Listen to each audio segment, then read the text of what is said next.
So most of us have done this before, sticking our vegetables or fruits in the fridge and forgetting about them. I need some tomato. Oh no. It's rotten, it's moldy.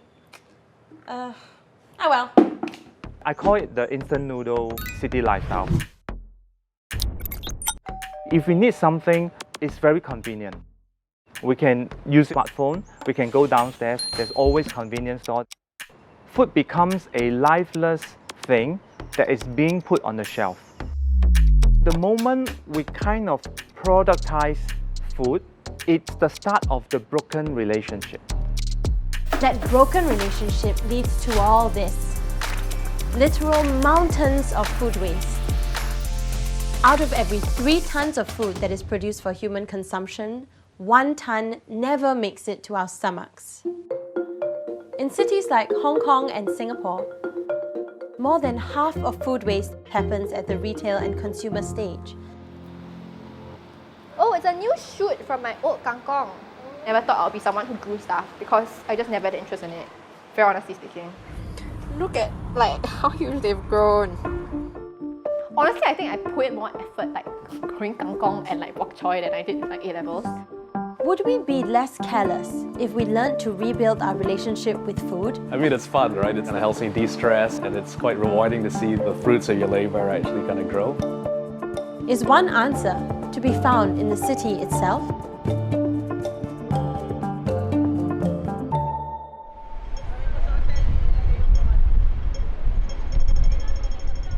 When you live in a big city and when you've got kids who've only really grown up in big cities, they really have no concept of where stuff comes from. I mean, really, food comes in a plastic wrap thing from the supermarket. With food so conveniently at hand, we never have to think about how it's actually grown. I remember watching this video. Somebody asked the kid, so, where does the food come from? And this little girl says, oh, it comes from the supermarket. And where do you think the supermarket gets the food from?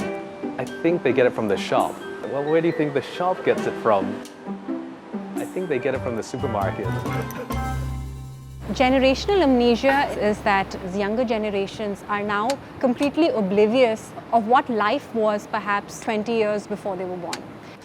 In the context of food, in developed countries, the fact that there is always enough to go around is what is on people's mind. In short, the effort and resources it takes to produce something like this is beyond our imagination. For example, it can take about 700 liters of water to produce just 1 liter of milk, or 822 liters of water to produce 1 kilogram of apples.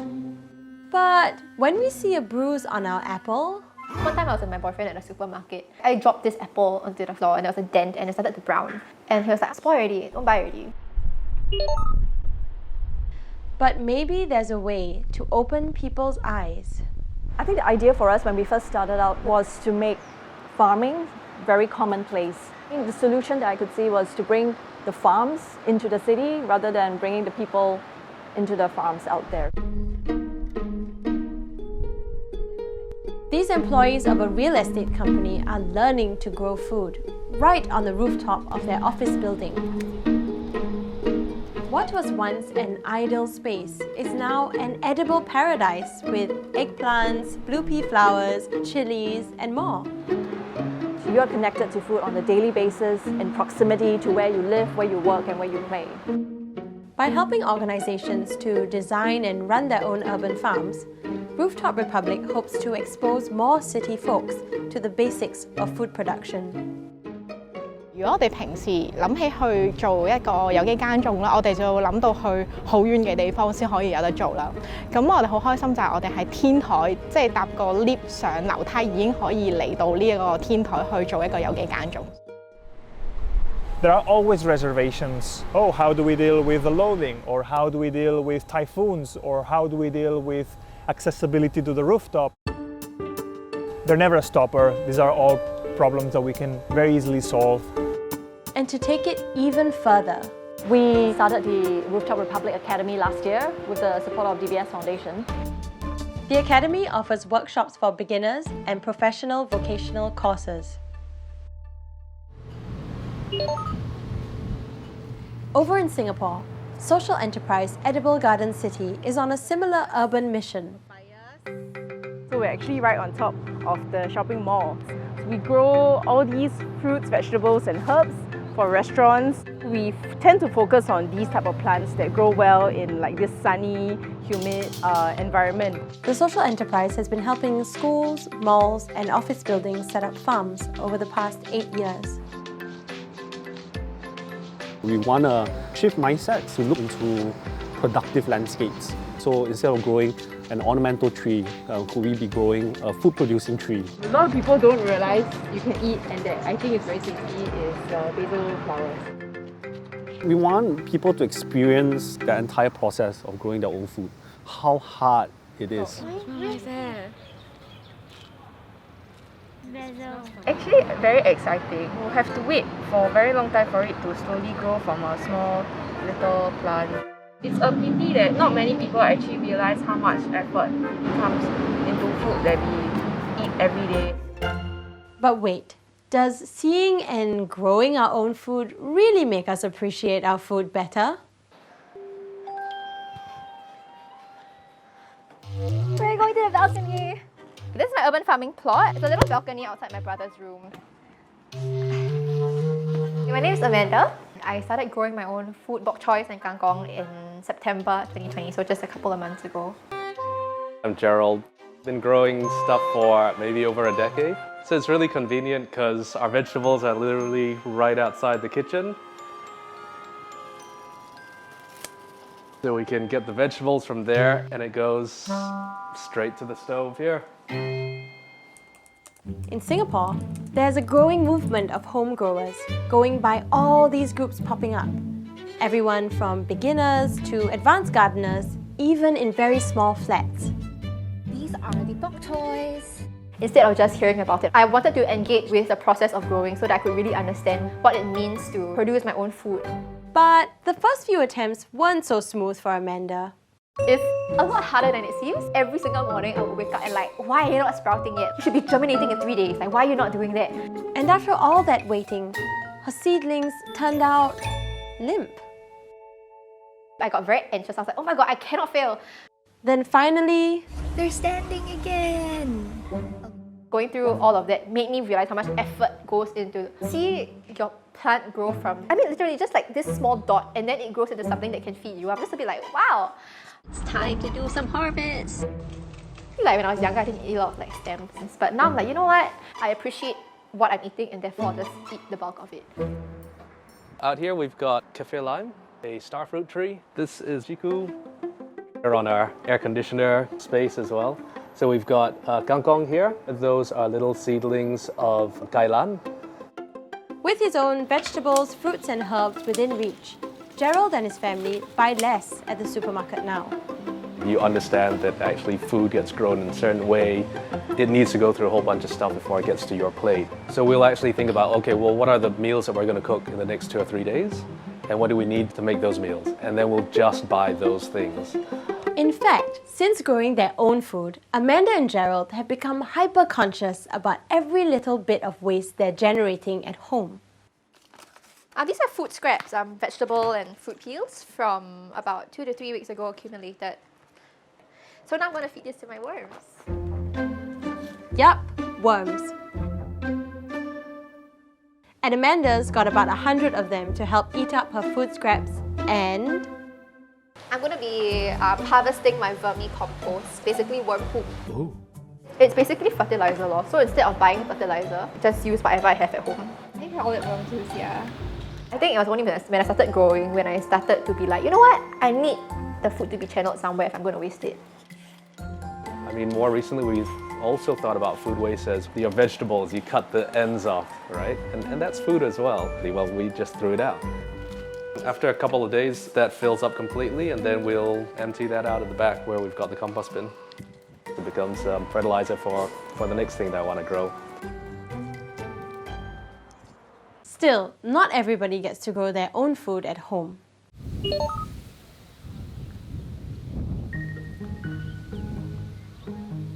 This group in Taiwan has found another way to connect consumers to their food supply more directly. by letting them share the growing experience with farmers. On the Buy Directly from Farmers e-commerce platform, consumers can adopt a plot of land and watch in real time as farmers plant, harvest and battle various elements to grow crops. 那消费者就可以更能够理解这些作物的状况，而更珍惜每一个食物，他就不会在通路选择的时候只买那些长得正圆形的，颜色只能是全红色，不能有一点点别的颜色的。They're even going as far as telling consumers that every bit of their fruit or vegetable, right down to its skin, can actually be eaten.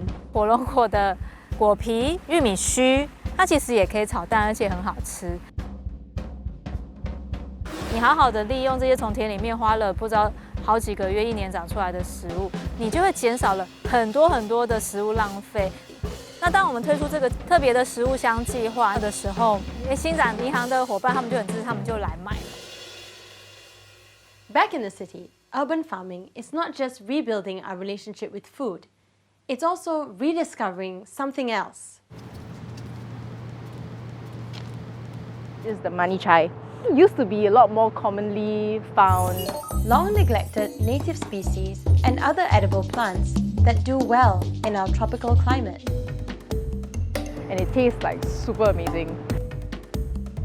We had a habit of eating a lot of brassica vegetables, so pak choy, chai sin, kai lan. These vegetables are not climatically suited for Singapore. They are nicer to grow in colder climates. They thrive a lot more. We should really be looking within a lot more than concentrating on importing things that we can find local alternatives for. A Mexican tarragon in replacement for French tarragon, for instance. Whether it's growing native vegetables or local favorites, urban farming has a hand in reducing global food wastage. Cities like Singapore and Hong Kong import close to 90% of their food. And this supply chain that we rely on is deeply flawed.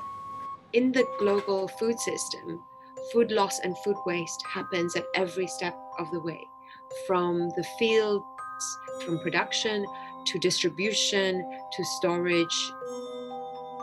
And because the supply chain is so long, we are inevitably participating in a very wasteful system. So shortening the supply chain is one way of not participating in that. Our current food system relies so heavily in terms of the success of the global food supply chain. He's talking about how the COVID-19 pandemic set off a wave of panic buying when tons of produce was stuck in farms, unable to be distributed due to disruptions in logistics and transportation. Singapore and other cities, there are also a lot of other untapped spaces like car parks, right? Like playgrounds, like other open areas. Through tapping into those untapped resources, we're able to actualize and implement a local decentralized food system. And how might that look like? 我带你们去参观我们的花园啦。 This community garden in Singapore is run by Tony and his band of volunteers. And there are hundreds more across the city. 我这边的 vegetable 有20多种，我们这边是 organic， 一点药水都不可以用。有冻的菜就是 organic 的，因为昆虫它会来吃，因为它的菜有营养啊，甜啊。 Instead of having centralized distribution spaces like supermarkets, wet markets, perhaps small community farms can be also that source of supply. Every 2 weeks, residents in the vicinity get to enjoy all this fresh produce. And over in Hong Kong, its rooftops offer soaring opportunities. 6 million square meters worth of potential farmable space. Essentially, if we were to convert all the rooftops into farms, we will be doubling the amount of food that Hong Kong is producing. So I quit my job, right, to start Rooftop Republic, and I was like, oh dear, after like, I don't know, 1 year, am I going to eat my own veggies to survive? 5 years on, the social enterprise has worked with clients like property developers, shopping malls, hotels, restaurants and homeowners to convert 65 rooftop spaces into productive farms. At Edible Garden City, the goal is to convert every usable space in the city into food growing space.